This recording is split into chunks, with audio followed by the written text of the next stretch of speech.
second research report. This is titled, "One of These Things is Not Like the Other, Technology and Literacy Practices and Identities of College Students." This is some work that I've been doing in collaboration with a doctoral student, Dean Whitfield, so I'm presenting on behalf of the two of us. So one of the reasons for convening this particular symposium is that we feel that there has been a wide variety of good work done in new literacies, particularly around youth literacy practices, technology and literacy practices, and adolescent literacies, but the college terrain has been relatively unexplored in the literature using new literacies frameworks. We have learned quite a bit about adolescent new literacies and technology practices. We have seen good work done that values out-of-school practices as powerful. We've seen that students engage in a wide variety of technologies and identities, and this new literacies framework has resulted in some really interesting and important research to help us understand the ways in which young people engage with technology in the context of their literacy practices. So I think we can all agree that this has been a really valuable line of inquiry. At the same time, I think when we get to the college context, for whatever reason, we start to buy into the net-gen millennial discourse to a certain extent. We think that all college students, or perhaps not we in this room, but in general, I would say both the academic discourse and the popular press typifies the millennial student as being, always connected, hyper technical, interested in technology, interested in socializing, and interested in using technology in every aspect of their lives. So it's interesting that this interest in what young people or youth, or at this point, college students are at a really interesting stage in their lives because they've got one foot in high school, especially younger college students, you've got one foot in high school, one foot in college. There's still a lot of rich exploration of identities, both personal and academic, that goes on. And then as college students move through their 4 years, in this case, if you're in a 4-year institution, you have some more changing as college students prepare to envision themselves in the world outside of the college and in their futures. So I think that this is sort of a rich area to mine. Also, not all of our college students are the same. I'm sure that many of you have experienced in your classes that some students are not interested in all of the same technologies, some students are not interested in socializing, some students don't use smartphones, so not all of our students fit the stereotype. I'm particularly interested in college students' technology and literacy practices for many of the same reasons that the field has been interested in adolescent literacies and technology practices, to begin to get at some of the nuance of who our students are.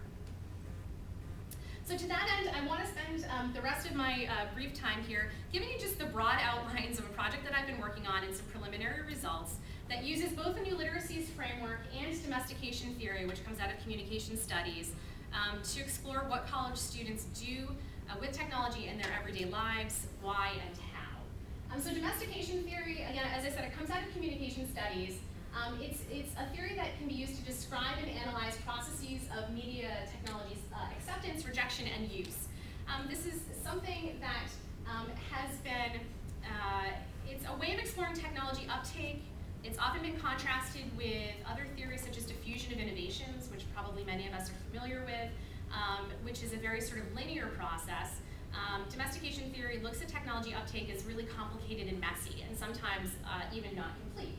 So domestication, that metaphor in fact does hold. You can think about technologies as objects that we let into our lives, that we may domesticate, may become part of our everyday routines in some ways, but that may eventually become feral, or that we might incorporate them into our lives, a cell phone, and incorporate texting into our daily routine, but not incorporate the use of apps, right? So it gives a slightly more complex picture to technology uptake.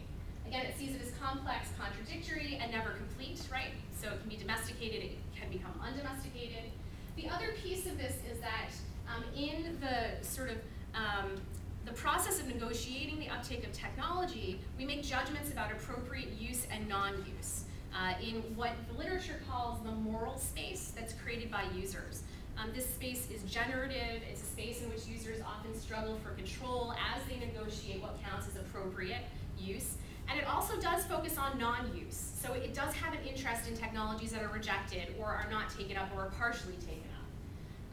Some of the research in this area that's been done with college students, some of the relevant research has shown that students often create a socio-technical middle ground between the extremes of non-use and overuse is particularly what the discourse tends to talk about.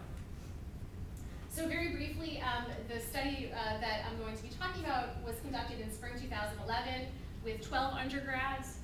The majority of those participants were women. The majority of them were freshmen, and we had a representation of 9 different majors. I can talk a lot more about this in depth in small groups if we want to. Data collected included a demographic survey about their background and also their background in technology, 3 focus groups over the course of the semester, 2 individual interviews with each student, one at the beginning and one at the end of the semester, had them write technobiographies, and twice during the semester they kept a time use diary focusing on their technology use. So to give you a sense of a little bit of those data, I'm going to share some preliminary results from the time use diaries and from the focus group interviews. So in terms of technology use, and these are the top 5 technologies that we saw the students in the study using. Cell phone, and this won't be surprising, right? Cell phone was used the most frequently, although only 2nd most % of total reported time. The laptop was the 2nd most frequently used technology, but students spent more time on it. I think that probably makes sense given that cell phones, college students tend to use them to text, and that doesn't take very long. Whereas when you're on your laptop, you're writing a paper, you're engaged with that technology for a longer period of time. You're writing a paper, probably Facebook is in the background as well. More interestingly, technology in the daily routine, when we started to analyze the time diary data, we started to get a sense of the extent to which certain technologies and certain uses have become domesticated, in the sense that they're really deeply embedded in our students' everyday lives. So one of the interesting things that came out of the time diary data was that the first activity of the day for 11 of the 12 students involved the cell phone. So they wake up, sometimes the cell phone actually wakes them up for many of them as an alarm, and then check their messages, they text or check the weather, and all this tends to happen at home, right? In bed, next to the bed. In terms of how they end their day, this was a little bit more varied. We see some cell phone use, and actually cell phone to set the alarm that is going to be used in the morning. But we also see some entertainment. Laptop was used to, for example, watch TV, to get on Facebook. We see some TV. You might also be, interestingly, wondering about toilet plus light plus sink. In our focus groups, we had some interesting discussions about what constitutes technology, and though most of us were in agreement that it tends to be something that has become domesticated in a lot of senses, right? The elevator wasn't technology to them because it's not something we really think about. I do think that got some wheels spinning, so we have toilet and light and sink as one of the technologies for the last activity of the day. Now thinking a little bit more about that moral space that's created through uses in our focus groups, in our analysis of the focus group data, one of the things we saw were students creating norms. And so one of the conversations we had was around Facebook and family getting on Facebook and other adults. This particular student, they're frequent technology users, all of them, but students really did seek to control the technology by making these decisions about appropriate use. For example, they certainly all embraced the benefits of Facebook for keeping up with friends, but they articulated norms of use through their judgments of others, and the others in many cases being their parents. So Julia said that her dad's the biggest Facebook creep, right? This is when you get on Facebook and you read someone else's Facebook page without interacting with it. So stalking is another term that's used, Facebook stalking. My dad was like, she's in a lot of pictures on Facebook, so she blocked him. I'm like, Dad, you were not handling Facebook well. You're new to this, you don't know the rules. In terms of creating the moral space, students also created boundaries around their technology use, embracing in some cases non-use or resisting dominant or popular technology discourses.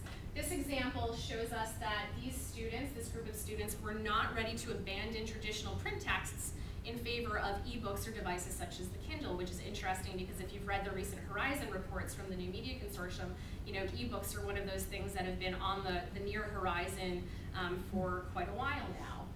So would you guys become ebook readers? No. Computers hurt my eyes. I like the feel of the book.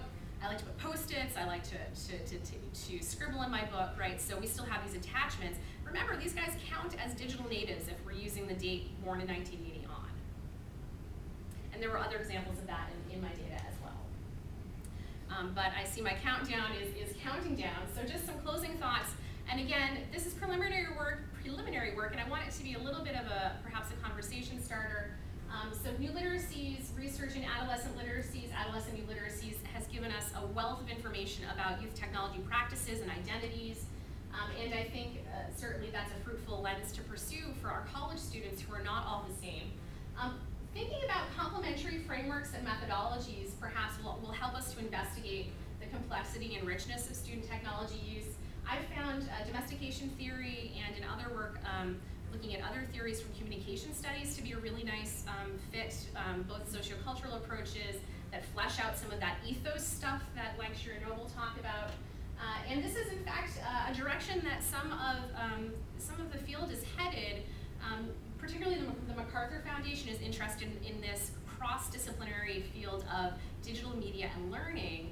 And Jim G, among others, has written a paper that points to new literacies and the new literacy studies, capital N, capital L, capital S, as cornerstones of this, what they call an emerging cross-disciplinary or interdisciplinary field of study. So new literacies research certainly has a role to play there as well, and I think it's fruitful to cross-fertilize in some of these cases.